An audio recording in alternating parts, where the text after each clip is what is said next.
Welcome to Psychology of the Daf. We are in Gemara Pesachim, Daf Pei Daled, and today we're going to talk about passive aggressiveness.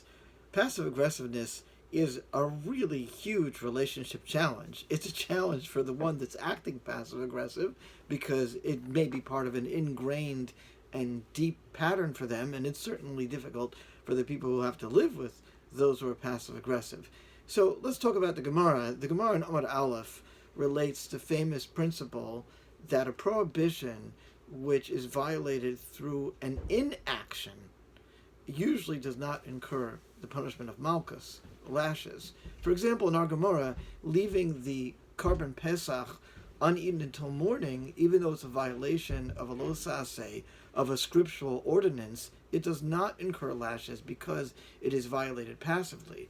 So what could be the reason that there's less punishment when the transgression is passive? The common sense would say that there's less investment and purposefulness in a passive act. And so I suppose that's reassuring and merciful that the Torah does not hold a person as liable for passive activities. However, while that might make sense legally, in the psychological realm, passive acts can be even more cruel and provocative than active ones. What do I mean? Well, when someone resents you and tells you directly or acts aggressive to you, at least you know where you stand. It might be unpleasant to bear the brunt of this behavior, but it's not confusing. However, if someone is passive aggressive toward you, it can be even more infuriating. First, it's difficult to confront the passive aggressive person without seeming to be unbalanced or unfair. You just look like you're getting angry at somebody for no reason. Second, the passive-aggressive person rarely can be forced to admit he is doing anything wrong, so the conversation becomes pretty futile.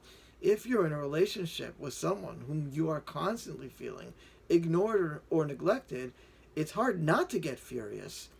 But he or she might respond, "What did I do? I'm trying my hardest. Why is that not ever good enough?" At this point, you have to wonder, who has the problem? Are you one of those people with impossible expectations and are too demanding? You must consider that possibility.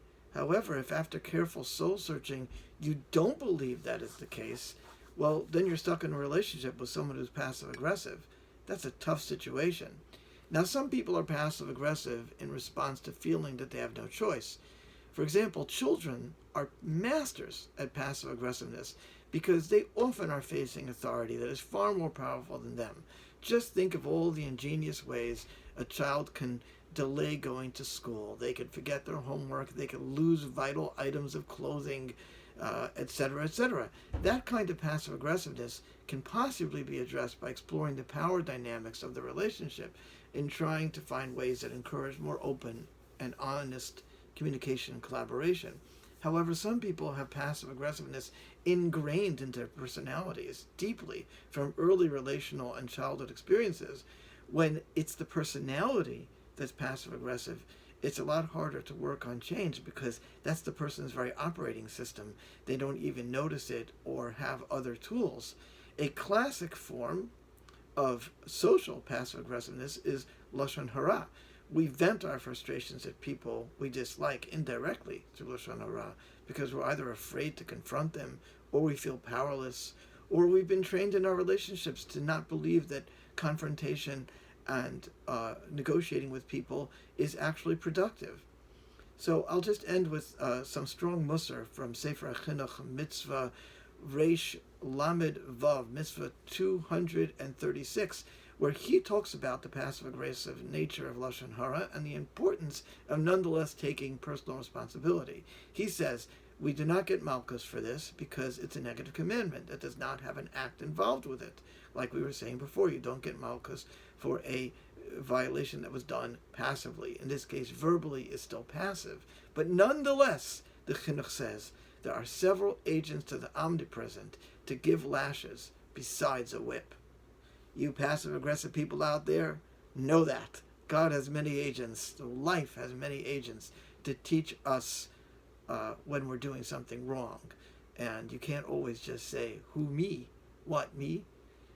Anyway, you might as well read that statement as a Chinuch's manifesto against all passive-aggressive behavior.